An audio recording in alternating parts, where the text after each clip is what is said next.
If only it was that easy, right? Well, we are getting towards the end of the riding season, and you're probably looking at the bike in your garage, or maybe bikes plural, and thinking, you know what?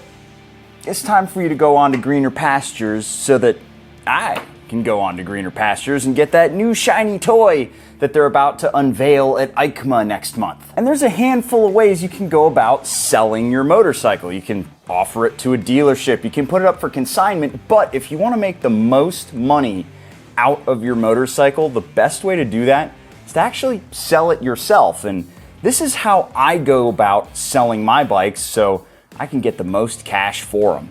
Oh, and before you think I'm just making this stuff up, I roped in an actual industry professional who can fact check my sage words of wisdom. But mostly I just asked him a lot of questions, and he told me how dealerships appraise the value of a used bike so that you can get some extra tips and tricks. Speaking of which, first step is going to the car wash. Sorry, I'm not going to be doing my own cover of that song. You're also not getting a bikini car wash scene. This isn't the 90s or a Fast and Furious movie. But seriously, do you want to buy a dirty bike? The question is rhetorical, and the answer is obviously no. I know some of you are probably thinking that your dirty adventure bike is good enough. But trying to sell a dirty bike is literally leaving cash on the table, and you don't need to take it from me. My name is John Francis. I'm co-owner and general manager of AF1 Racing. So when I see a dirty bike, it kind of tells me that the person didn't really care in the first place when they brought it in to trade it. It's going to bring down the price, and one of the hard parts of a dirty bike is, we always laugh, oh, we can see through dirt, but you really can't. You can't see the scratches, you can't see any chips or dings or anything like that.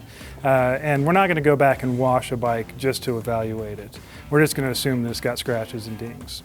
Take a little bit of time and head over to your local auto parts store and grab one of those kits that has all the brushes in there so you can actually get in and clean stuff around the motor, because that's actually where you're going to see a lot of nasty, grimy, gritty stuff, especially on an adventure bike like this, where mud gets thrown up and caught on some of the pipes. All of that stuff you're going to want to get rid of before you sell the bike. If you're anything like me, you probably got a bunch of stickers on your motorcycle too. It's going to break your heart. But you want to take these off before you sell it. While I might get a kick out of an Archer reference plastered on the side of my bike, other folks might not, and it takes just a few minutes to pull the stickers off. If you've got a bunch of residue on the plastic, you can use Goo Gone isopropyl alcohol, or my favorite, non-chlorinated brake cleaner to get that crap off of there. Yes, it is a harsh chemical, but it's not going to be on there long enough for it to hurt the finish, and it will instantly remove all of the sticky residue off the plastics. Now, after you've spent some time cleaning up your motorcycle, you're going to want to go ahead and do a basic service. When it comes to this step, you're going to want to go over your bike with a fine-tooth comb. Start with the fluids and make sure that they're up to snuff. Why? Again, it goes back to it wasn't taken care of. If the oil level is at the very bottom, if it's out of coolant in the coolant reservoir, something like that, it just makes me think, well, this person didn't really pay attention to this bike. If it looks like everything's fine, if all the fluid levels are topped up, the oil's clean, then all of a sudden we're like, hey, we don't have to do much to get this bike ready to sell. If it works at a dealership, it'll work in your driveway. And don't forget to take a look at your final drive. If the chain is stretched, that's a very quick adjustment that makes a world of difference on a test ride. You're also going to want to replace any cracked, bent, or busted parts with fresh OEM ones. This is the only time I'm going to tell you to invest any real money in the bike, but don't cheap out with junky aftermarket crap. And just in case you thought I was being a stick in the mud about levers in that last video, if it's showing up with some eBay levers on it that are purple or whatever, then we're going to have to replace those parts, because just because you have that kind of taste doesn't mean everybody will. What kind of person to say a toe-to-so? But you know what? A toe-to-so. A fucking a toe-to-so. Sometimes there is a method to my madness. Now, while you're going over and servicing various parts on the bike, you are going to want to go through your garage or your apartment or wherever and find all the stock takeoffs that you still have for this bike. Things on this bike like the master cylinder that I've replaced, or the original foot pegs. I wouldn't say to remove the aftermarket parts. I would leave them on there because that's more work than it's worth. But you do want to have them in a box so that you can hand them to the new owner, because they may not like the IMS foot pegs. They may not like these double take mirrors. You just want to give them the stock stuff so that they have options. It also makes it seem like you spent a little bit more time and a little bit more care looking after this bike. For me, the third step is to list the bike on a rental service like RiderShare. Now, RiderShare is a sponsor of this video and they're a sponsor of the channel, but there's a really good reason you want to put the bike on RiderShare. A, you can make money off of your motorcycle. While you're waiting for somebody to come buy it, you can actually earn some revenue off of it, which, I mean, if you're not going to be riding it, you might as well let somebody else ride it so that the fluids don't go bad. Secondly, it is much easier to get somebody to rent a motorcycle than it is to get them to buy it. So while you're writing your ad on RiderShare, you can use that as practice for writing the real ad that you're going to be putting on Cycle Trader or Craigslist or Facebook or wherever. The third reason you want to be on RiderShare is because you can actually list your motorcycle for rent there. It is a fourth place for you to put your bike. You're increasing your audience, you're increasing the reach, and on RiderShare, you can actually have somebody take this thing out for a day. It is the perfect way to get somebody to check out your bike and get them interested in it. They can take mental possession during that day that they're riding it. And then, I mean, once you take mental possession, the deal's basically done. Like I said, use this as some practice for getting your ad written. RiderShare is going to ask you a few questions about the bike, like tire life and the last time it was serviced, which should be 5 minutes ago. You're also going to need to take some photos of your bike. Now that sounds easy, but if I had $1 for every time I looked at a Craigslist ad for a motorcycle that said 2022 KLR 650, good shape, title in hand, then showed one photo from 1,000 feet away on a potato phone, I'd have like, I don't know, $70. Remember, people, you are trying to entice someone to ride the bike. If you can't do that, no one is going to buy the bike. Use a real camera if you have one, or at the very least wipe the head grease off your phone's camera if you're using one of those. Then take a photo from the left side, the front left, front right, right side, rear, left rear end, and then take a photo of the dashboard, a few extra photos of add-ons to the bike, and then a couple of nice photos of the damage that's existing on the motorcycle. That'll be important later. And before we move on to the next section, it would be remiss of me to not mention the fact that if you click that link down in the description below, you get $25 off your first rental. You're welcome. This is where the rubber meets the road. Step 4 is the most common place where I see people making mistakes in their listings. And what is that mistake?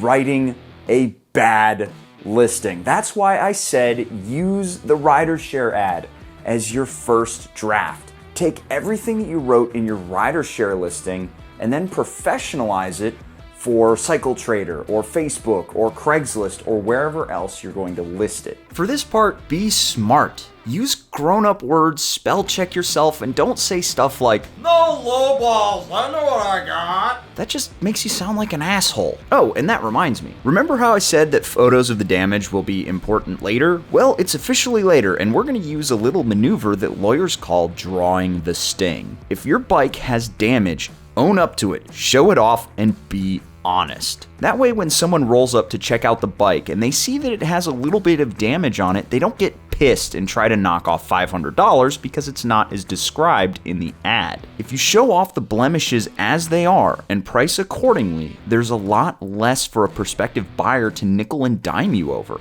This is the second mistake I see people make here, and that is they think they have a clean title when they really don't. If your name is not listed in the owner slot on the front of the title, it is not your motorcycle to sell. Sure, there are some cases where you can get away with it. It's a dirt bike and you're not registering it for street use, or you're selling it to a buddy who doesn't care and he's not going to register it anyway. But for most sales, if you do not have this piece of paper from your state, you cannot sell the motorcycle.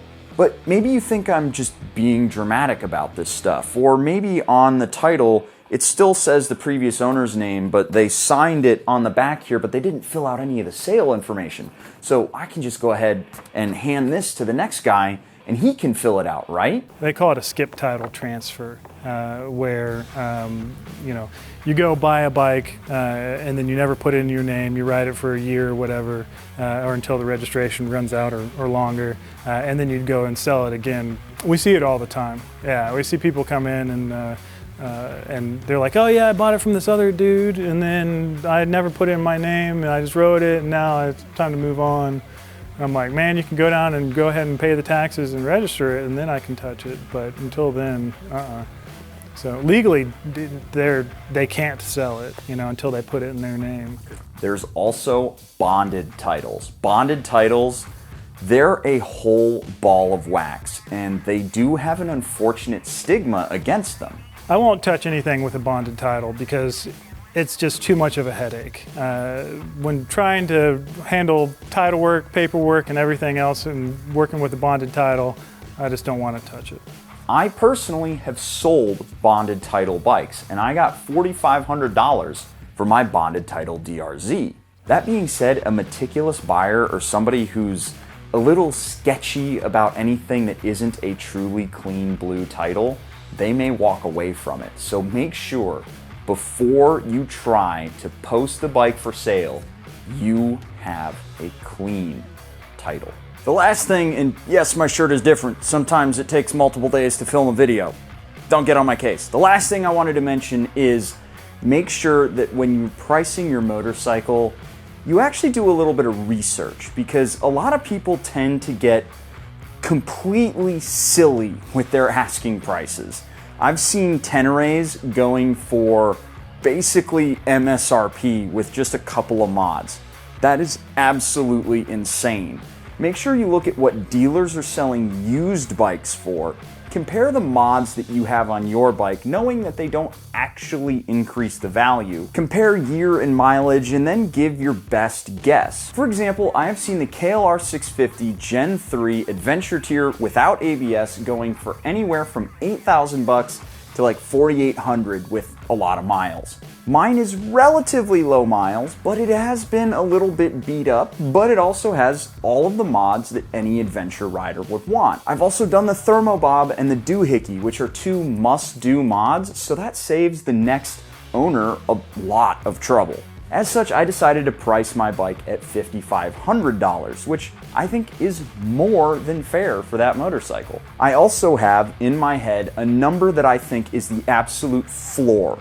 The bottom dollar I will sell this motorcycle for. Once you have that number in your head, be patient. You don't need to jump at the first person who's offering you $1,000 below asking price for your motorcycle just to get it gone. Right now is not the optimal time to sell a motorcycle. It's actually in the spring, but I just need to get this bike out of the garage, but I'm not in a hurry to sell it.